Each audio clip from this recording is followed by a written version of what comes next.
नमस्कार, आप देख रहे हैं न्यूज इंडिया। आपके साथ में हूं वंदना स्रोही। 5 अगस्त 2019 को जम्मू कश्मीर से आर्टिकल 370 खत्म कर दिया गया और 7 साल में कश्मीर बहुत बदल चुका है। लेकिन एलओसी के पार पाकिस्तान के जबरन कब्जे वाले कश्मीर में बुनियादी मांगों पर भी गोलियां चल रही हैं।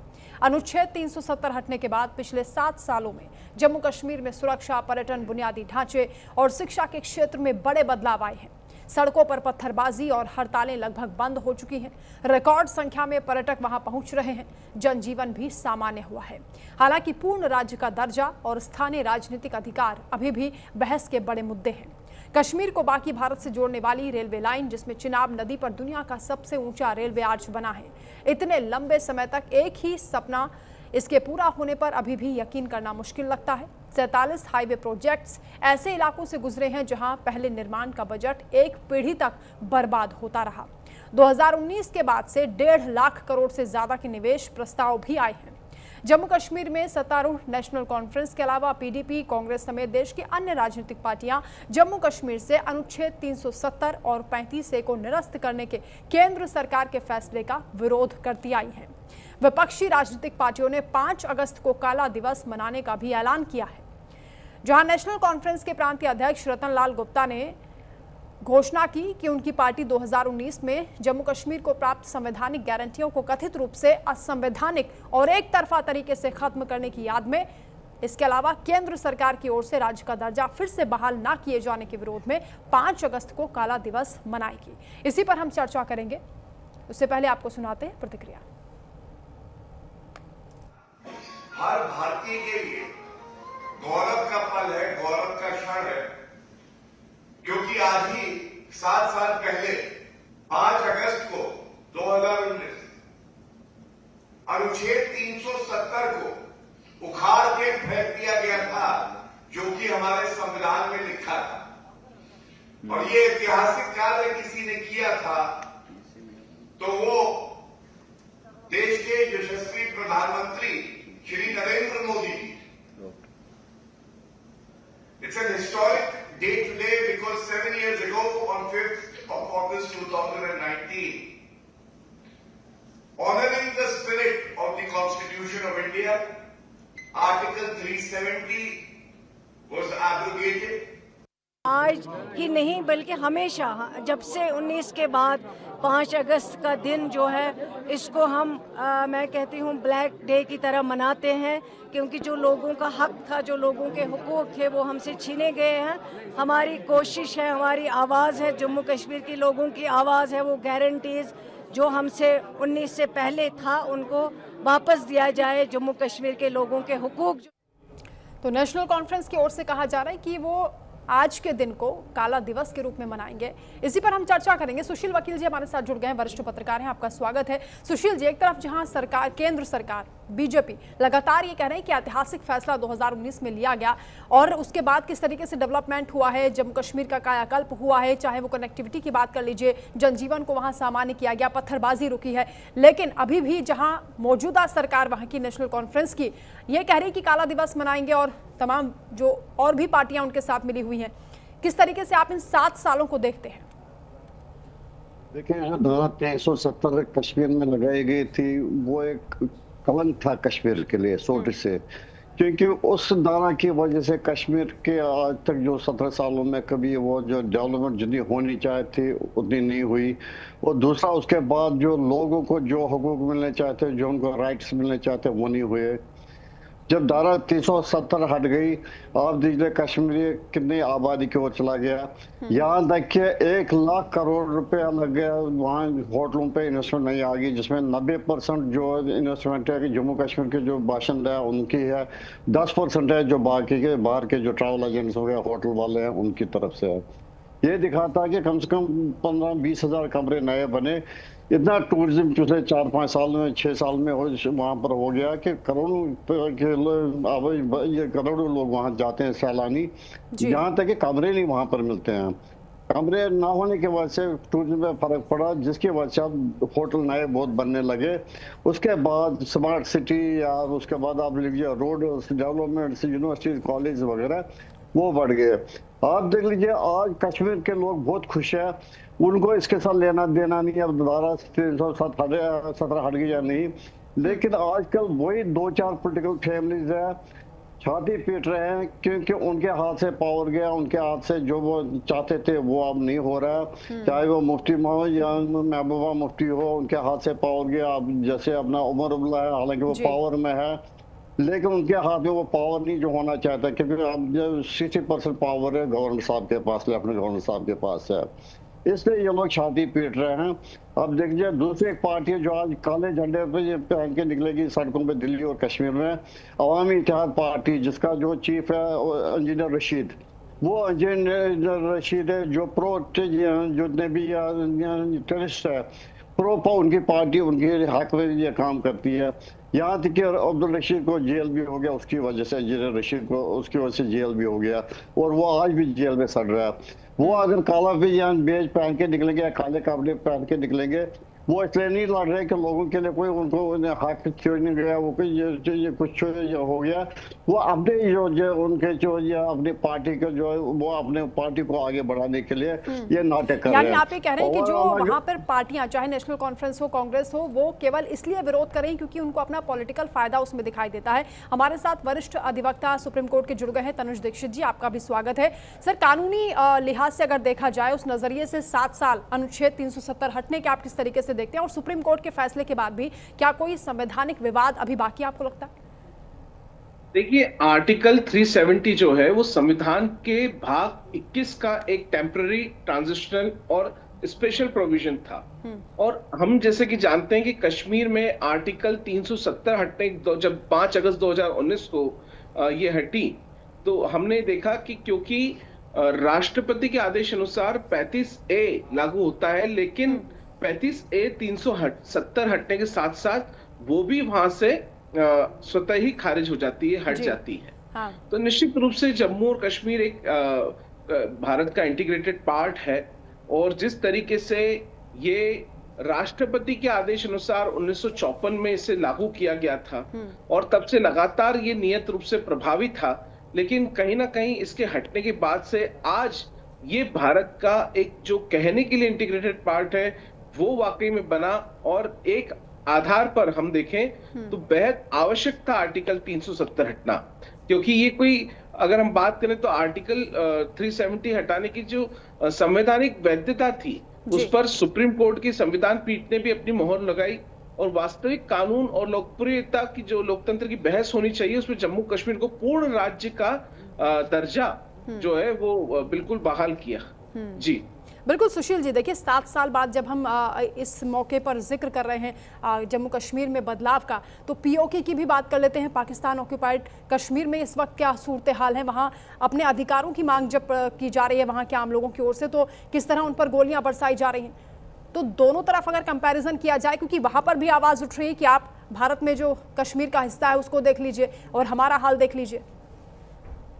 देख लीजिए, सीधा कंपैरिजन है। जो हमारा कश्मीर है, हमारे कश्मीर में आप देख लीजिए पिछले 17 साल में कितनी डेवलपमेंट भारत सरकार ने की, कितने नए पुल बन गए, कितने नए यूनिवर्सिटियां बन गई, कितने मेडिकल कॉलेज बन गए, कितने इंजीनियरिंग कॉलेज बन गए, टूरिज्म में कितना बढ़ावा हो गया, कितने होटल बन गए। हर चीज में हमारे कश्मीर में हर चीज में डेवलपमेंट हो रही है। और जब से यह दारा 317 हट गई, उससे भी डबल डेवलपमेंट हो गई। उसके मुताबिक आप लीजिए पाकिस्तान ऑक्युपाइड कश्मीर में वहाँ के जितने उनके रिसोर्स है, चाहे बिजली है, बाकी जो उनके पास माइंस वगैरह है, उसका जो भी बिजली आती है वो सारा पाकिस्तान ले चल जाता है। उसके बाद जो उनके जो रिसोर्सेज है वो पाकिस्तान यूज कर रहा है, और उनकी जो मिलिट्री है वहाँ पर रूल कर रही है। हालांकि नाम के लिए क्या करते हैं, वो इलेक्शन तो कराते हैं पाकिस्तान ऑक्युपाइड कश्मीर में, लेकिन उसको जो उसमें जो लोग लाए जाते हैं वो पाकिस्तान सरकार के और पाकिस्तान मिलिट्री जो चाहती है उनके हिसाब से होता है। यहाँ तक कि वहाँ पिछले 17 साल में कोई ऐसा यूनिवर्सिटी नहीं बनी, कोई इंजीनियरिंग कॉलेज नहीं बना, मेडिकल कॉलेज का तो सवाल ही नहीं है। उस हिसाब से वो दूसरा बहुत बैकवर्ड है। और वो भी लोग देखते हैं वो क्या जो भारत के पास कश्मीर है, उन वहाँ कितनी डेवलपमेंट हो रही है और हम यहाँ क्यों कैसे तड़प रहे हैं। यहाँ तक आप देख लीजिए, जब भी वहाँ डेमोन्स्ट्रेशन होती है, हर बार आवाज उठती है कि मोदी जी हमें अपने साथ मिला दो। बहुत सारे लोग ऐसे भी हैं जो कहते हैं कि मोदी जी हमें आप जैसे साथ मिला, हम भारत सरकार के साथ रहना चाहते हैं। जी। ये वहाँ की हालत है। अब यहाँ की देख लीजिए, यहाँ के जैसे लोग कह रहे हैं कि जब से 317 हटाया गया कोई फर्क नहीं पड़ा। आप देख लीजिए कश्मीर में जो एक शायद मामूली टीचर था या क्लर्क था, 317 हटने से पहले जिनकी सैलरी 35-40 हजार होती थी, आज वो 90,000 लाख रुपया ले रहा है। क्योंकि जब जो सेंट्रल गवर्नमेंट जो एम्प्लॉयज का जो लग रहा है एक्ट लग रहा है, लॉ लग रहा है, वो उनको भी अप्लाई होता है। वहाँ जो अपना CGHS जैसे दवाई मुफ्त यानी या सरकारी मुलाजिमों को वो मिलता है, ट्रीटमेंट वगैरह दवाई वगैरह, वो पहले नहीं मिलती थी। अब वहाँ के एम्प्लॉयज को वो भी सुविधा है। आयुष्मान वहाँ पर एप्लीकेबल नहीं होता था। आयुष्मान जो भी लोग हैं 7 लाख रुपए तक हर एक का इलाज होता है। ये कुछ चीज मैं गिना रहा हूँ, ऐसे ही बहुत सारी चीज है। जब 317 हटने के बाद वो लोग वहाँ का उनको इस चीजों का फायदा आ रहा है। आप देखिए इससे ज्यादा क्या होगा। वंदे मातरम ट्रेन जाती है, लोग कैसे एंजॉय करते, 3 घंटे जम्मू से पहुंच जाते हैं, कटरा से श्रीनगर पहुंच जाते हैं, और बहुत बढ़िया ट्रेन है। कुछ ऐसी ट्रेनें भी है जो सर्दियों में भी उनको कोई फर्क नहीं पड़ेगा, हीटिंग सिस्टम भी है, जम्मू कश्मीर में बर्फ में भी जा पाएगी। इसके अलावा भी ऐसे बहुत सारी डेवलपमेंट्स हो गई।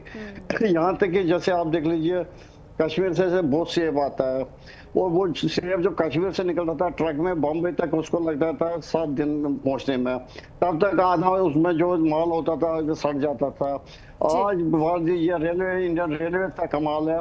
जो फ्रेट ट्रेन है, जो ट्रेन जाती है, फ्रेट ट्रेन जो माल गाड़ी होती है, वो तक कश्मीर जाती है, कश्मीर से सेब उठाती है, बॉम्बे दूसरे दिन पहुंच जाती है। जी। ये देख लीजिए डेवलपमेंट कितना हो गया। ये वो कश्मीर नहीं है, पुराना कश्मीर आज जो खिलखिलाता कश्मीर है, भारत सरकार का अटूट हिस्सा है। लोग बड़े खुश है। खाली बिल्कुल यही वजह है कि बड़े पैमाने पर निवेश के प्रस्ताव भी कश्मीर को मिल रहे हैं। इसके साथ ही रेल कनेक्टिविटी, रोड कनेक्टिविटी का आपने जिक्र किया, कॉलेज यूनिवर्सिटीज का भी जिक्र होना चाहिए, यानी डेवलपमेंट्स लगातार वहां पर हो रहे हैं। तनुज दीक्षित जी, लेकिन आर्टिकल 370 हटने के बाद क्या जम्मू कश्मीर को भी उसी तरीके से देश के बाकी राज्यों जैसे संवैधानिक और कानूनी अधिकार मिल पा रहे हैं? बिल्कुल, जिस तरीके से पहले ये कहीं सारी बाध्यता थी कश्मीर के साथ में, आर्टिकल 370 हटने के साथ अब कश्मीर सामान्य दूसरे प्रदेशों के जैसे ही ट्रीट किया जाता है, और वहां पर जो भी सुविधाएं चाहे केंद्र की हो चाहे स्टेट गवर्नमेंट्स की हो, जो उसमें बहुत बदलाव हो चुका है। हाँ। पहले राज्य सरकार आंतरिक रूप से कार्य करती थी, अब वो आंतरिक रूप जो है वो एक केंद्र के साथ जुड़ करके और काफी प्रभावशाली रूप से काम कर रही है। देखिए, पहले और अभी में बहुत फर्क है। कश्मीर के अंदर कई बार इस तरीके की अलग अलग पहलू, अलग अलग माहौल, अलग अलग घटनाएं देखने को मिलती थी। उनमें 7 सालों में बेहद कमी, मैं कहूंगा काफी प्रतिशत कमी आई है। ये अपने आप में सरकार का ये जो फैसला रहा आर्टिकल 370 हटाने का, उसका रिजल्ट्स हम कहेंगे देखने को मिल रहा है। अब कश्मीर डेवलपमेंट की तरफ है, इंफ्रास्ट्रक्चर उसके डेवलप्ड हो रहे हैं, कश्मीर की जो लोकल इकोनॉमी है वो ग्रोथ कर रही है स्टेट की, एजुकेशन में कश्मीर अब डेवलप हो रहा है। तो कहीं ना कहीं इसके बहुत सारे फायदे कश्मीर को मिल रहे हैं। जी बिल्कुल। सुशील जी, क्योंकि पूर्ण राज्य के दर्जे को लेकर अभी भी बवाल देखा जाता है, सियासत अभी भी गरमाई हुई है, आज के दिन को काला दिवस के रूप में मनाने की बात कही जा रही है, क्या केवल ये राजनीतिक फायदे के लिए है या जो वहां पर स्थानीय लोग हैं, युवा हैं, उन्हें भड़काने का काम नहीं किया जा रहा? लेकिन ये तो मैंने पहले भी बोला, कुछ परिवार है जो चाहते हैं इस चीज का फायदा उठाना, लेकिन आजकल का यूथ जो है बड़ा ये चीज अवेयर है जी। अब वो जमाना नहीं रहा कि उनको वो भड़काएंगे, चलो जी आजादी के नाम पे चलो आप ये चीज कर लो, आप ये सड़कों पे आ जाओ। आज कोई सड़क पे आने नहीं वाला नहीं है, खाली वो लोग आएंगे जो इनके पेड एजेंट्स होते हैं, कारकुन जो मतलब वर्कर्स कुछ होते हैं, खास वर्कर होते हैं, वो सड़कों पे आ जाएंगे।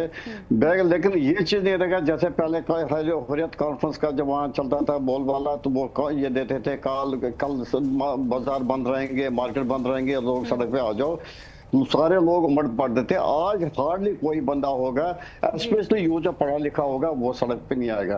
आप बिलीव नहीं करोगे, गुड़गांव जो है हमारी आईटी सिटी में है, वहां पर आप देखोगे हर साइड से कश्मीरी लोग नाचते हैं जो आईटी में कंपनीज में काम करते हैं।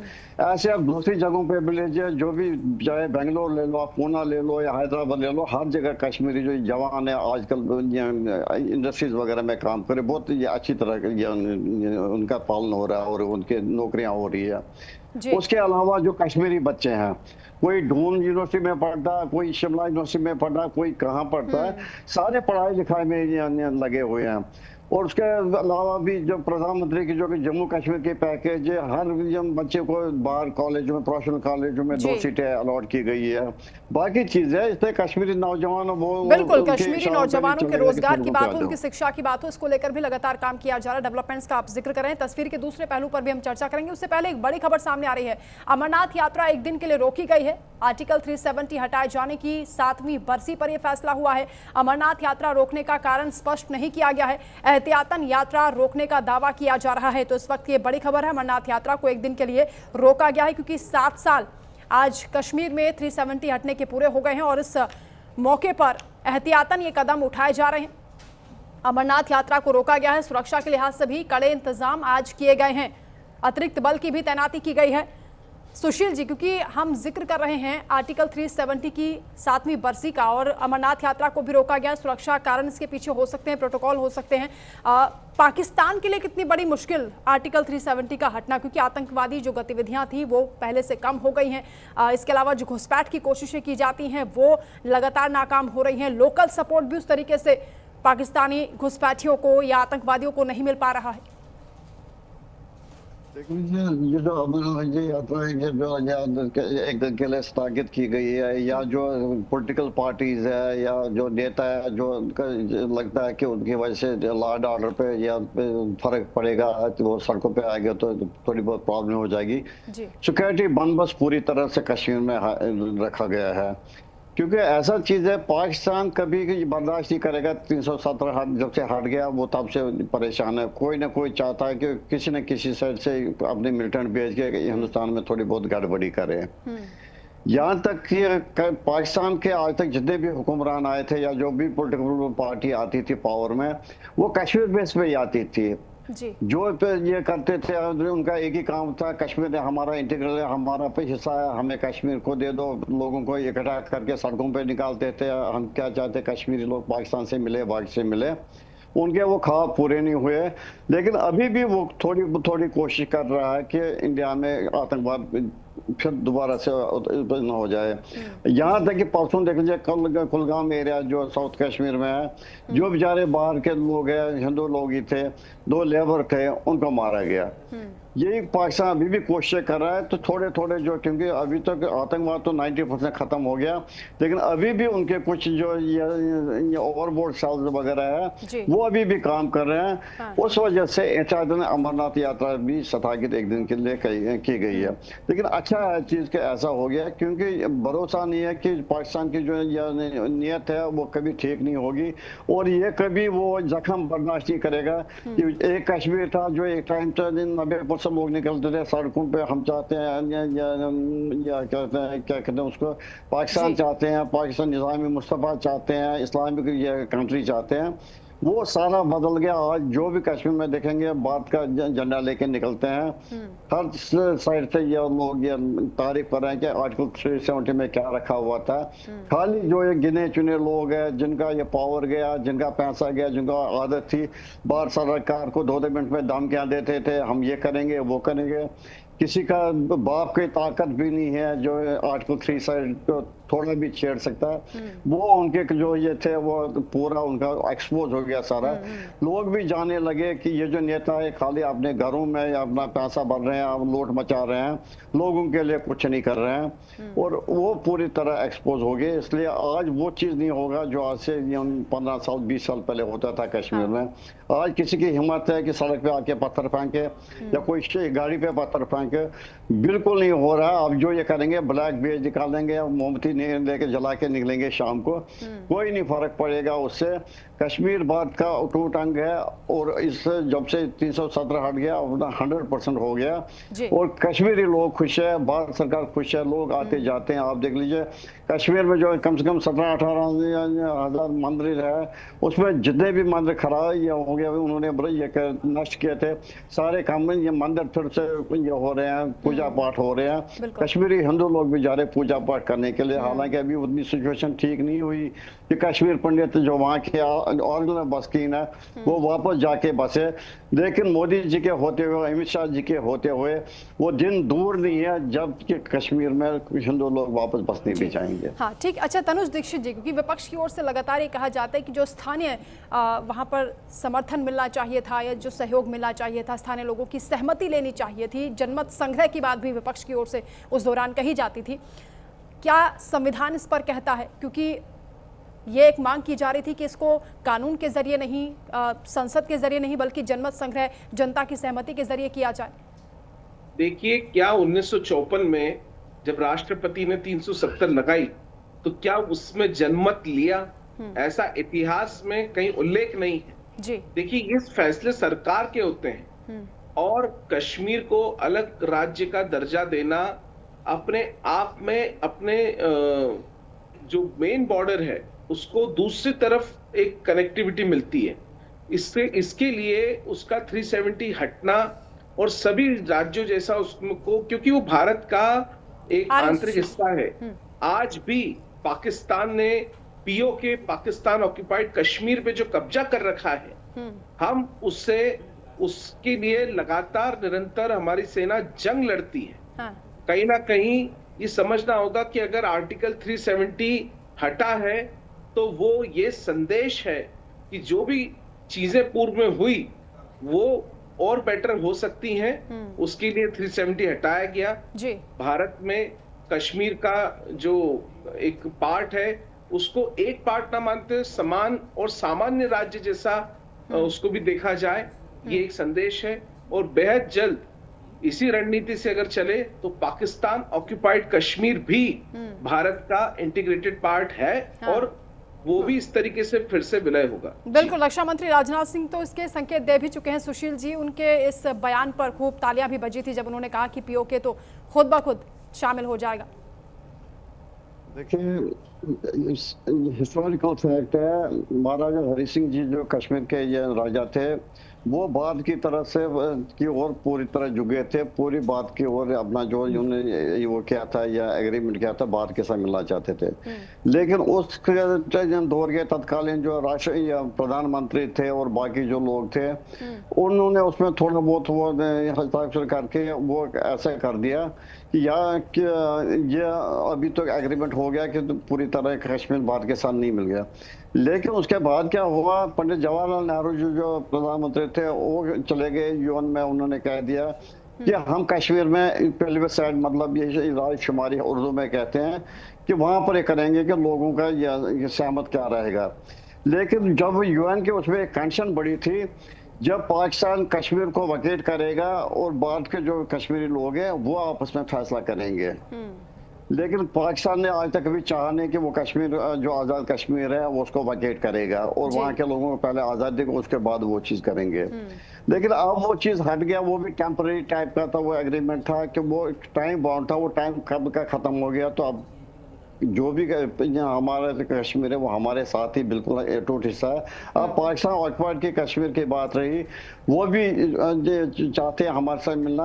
हालांकि भारत उसको अगर चाहे अपने साथ मिला भी सकता है, भारत अभी इतना शक्तिशाली है, लेकिन भारत कभी ऐसी चीजें नहीं करता जिससे कि दुनिया में हमारा जो इमेज है खत्म हो जाएगा। लेकिन एक चीज ऐसे लग रहा है जिस हिसाब से पाकिस्तान ऑक्युपाइड कश्मीर में जो खून रेजी चल रहे हैं, मार दाड़ चल रही है पाकिस्तान आर्मी की तरफ से, एक दिन वो खुद ही लोग वहाँ इतना फ्रस्ट्रेट हो जाएंगे, वो खुद ही डिमांड करेंगे हम भारत का ही पार्ट है। बिल्कुल, बहुत शुक्रिया सुशील जी हमारे साथ जुड़ने के लिए, और तनुज जी आपका भी शुक्रिया। कई हिस्टोरिकल फैक्ट्स पर और कॉन्स्टिट्यूशनल फैक्ट्स को लेकर भी हमने यहाँ पर चर्चा की है। आर्टिकल 370 हटने के बाद जम्मू कश्मीर में किस तरीके से बदलाव हुआ है और आज वहाँ जश्न देखा जा रहा है, इस बात से नकारा नहीं जा सकता है। इसी के साथ चर्चा में इतना ही, आगे खबरों का सिलसिला जारी है, आप देखते रहिए न्यूज़ इंडिया।